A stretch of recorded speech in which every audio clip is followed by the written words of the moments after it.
જય સિયારામ દરેક મિત્રોને જય સિયારામ જય સિયારામ જય સિયારામ।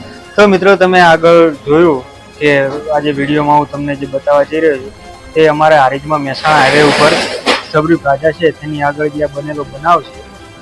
બનાવમાં કંઈક ટેલરવાળાનો હતું અને ટેલરવાળાને થોડી ભૂલના કારણે ગાડી ઉપર આખું કન્ટેનર પડ્યું છે।